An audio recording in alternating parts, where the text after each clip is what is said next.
Tonight, Elon Musk. The New York Times reporting tonight that Twitter has stopped paying rent on its offices in San Francisco, or in fact, its global offices, and in fact is considering not paying severance packages to former employees. Musk tonight also refusing to pay a nearly $200,000 bill for private charter flights made the week of his Twitter takeover. It comes as Musk shared this tweet. Let me show it to you. It says, "Follow," and then a rabbit-faced emoji. Now, that is a known QAnon symbol. He's just having fun on his new toy. Elon Musk, as revealed there by CNN, is apparently not paying rent. He's also trying to skirt on a private jet debts that he's got. Multiple things that he's dealing with his money to cut. Also, no more severance pay for those folks that he's firing at random at will whenever he feels like it as well. Sounds like he's in some trouble. Sounds like he's one of those folks who's squatting in a new building and maybe we should kick his ass out. I don't know. I mean, that's what happens with most folks when they don't pay their rent. Fox News even had to acknowledge it. Or did they? Look at the way that they tried to spin this whole thing from his rent payments, but also what he's doing. And it's all pathetic, but somehow they tried to make it sound good. Watch that. Elon Musk cleaning house at Twitter headquarters, literally. He's now holding an auction, putting several expensive items from the company's San Francisco headquarters up for bid. The company reportedly behind on rent. Some of the items include, that giant Twitter bird statue, large sculpture in the symbol of an at, and a $20,000 espresso machine. Every bid just starting at just $25. You think if Larry from Oklahoma was getting kicked out of his house and he started selling his coffee maker and his couch and stuff to try and have some kind of ends, that Fox News would be like, yeah, look at this great American getting kicked out of his house. He's just behind on his rent, but look at these things he's selling. He's cleaning house. That's the characterization. But the one thing that stuck out was he's behind on his rent. Why is he behind on his rent? He keeps getting introduced as the richest man in the world. Why is he behind on his rent? People over at Tesla are wondering the same damn thing, except they're concerned about Tesla. Those investors, those people with the money, they have questions. Here's more. Here's what one person said. They said, there's no Tesla CEO today, is what Gary Black said. He's the managing partner for the Future Fund LLC, which owns roughly $50 million worth of Tesla. He tweeted that on Monday. There's no Tesla CEO. Mr. Black then went on to say, the market voted today that the Tesla brand has been negatively impacted by the Twitter drama. Where before EV buyers were proud to drive their Teslas to their friends or show off Teslas in their driveways, now the Twitter controversy is hurting Tesla's brand equity. I actually wondered this. Actually, I want to ask you that first, Jackson. There's a lot more to the Tesla stuff and also what Elon's up to, but I'm curious, just that point right there. I wasn't planning on jumping in at this point, but I wondered that with Tesla drivers in general, if they're like, because there's a lot of them out here in California and plenty are libs, and I wonder what they feel about their purchase right now, or at least the car they're driving.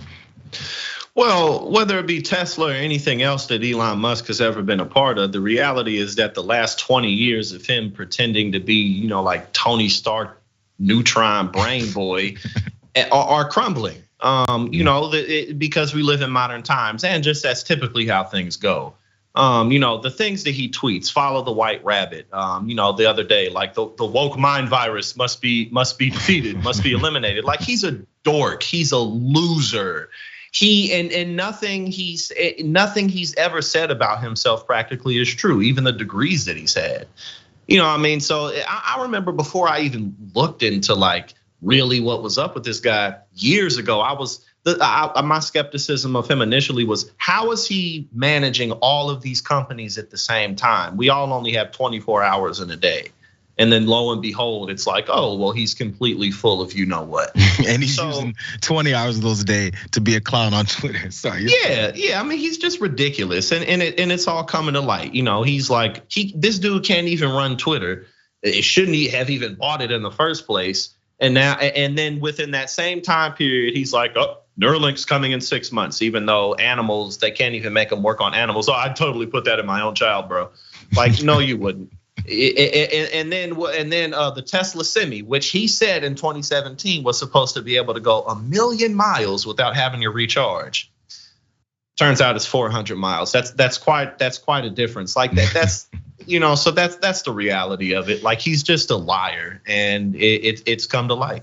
It's why when people get put on pedestals like that, the whole point is to make sure you don't question or see them as the normal person that they are, or potentially, as you called him, the loser that he is, and not really controlling or doing things the way that he professes to do them. He always makes these declarations, and how often do they really come true? But that goes off to the side because there's the next one and the next one and the next one. It's like a constant. Exactly. And that my last thing is exactly what you said. This won't stop. Like, it's like every time like some huge scandal is brought to light, it's like, oh, well, we'll stop, or some huge world war. It's like, oh, this will be the end of it. Like, no, because people will keep being people. They will. There's one person over at Tesla that's the money folks again, that's frustrated. Let me read it from this guy. Investor Ross Gerber. He separately tweeted this, he said, there's nothing wrong at Tesla at all. Other than the CEO working at another company, certainly Tesla deserves a focused CEO. It would be helpful to know what Elon's plans are. They might be better off without him making decisions over there. Gotta be honest, considering what they're seeing happening at Twitter. Now, again, let's go back to that rent. Let's go back to not paying bills. And I gave that random example of Larry in Oklahoma. Here's an example of an elderly woman in Alabama. She was brought to tears after she was handcuffed, arrested, and put in jail by 2 officers after she failed to pay $77.80 of a trash bill, with her community labeling the act as shameful. Martha Minifield, who's 82 years old, was approached by officers at her home on Sunday. This is a few weeks ago now. The City of Valley Police insisting that the elderly woman had been treated with respect, though. The cuffs, they were so heavy, is what she said, her eyes welling with tears as she spoke of the ordeal. She said that one of the officers told her not to cry while they made the arrest. Good job. How would you feel if they came and arrested your grandma? She asked the officer, who she claims didn't even respond. And lastly, Ms. Minifield told CBS News that she didn't know the bill in question had not been paid, and that she had never received a notice to appear in court. $77.80. I think that bill over at the Twitter headquarters that Musk isn't paying the rent for, they racked up $77 of rent within about 2 to 3 seconds with probably the rate of rent there. So he ain't paying that. Again, according to I think Washington Post and New York Times, one of them reported this. If he's not paying his rent, why not? And if he's not, why isn't anyone doing anything else about it? Just free buildings now? Do we get to go squat in buildings and make homes there? I don't think so. But he's the richest guy in the world. He can do whatever he wants. He doesn't need to spend his money, he's just got tons of it.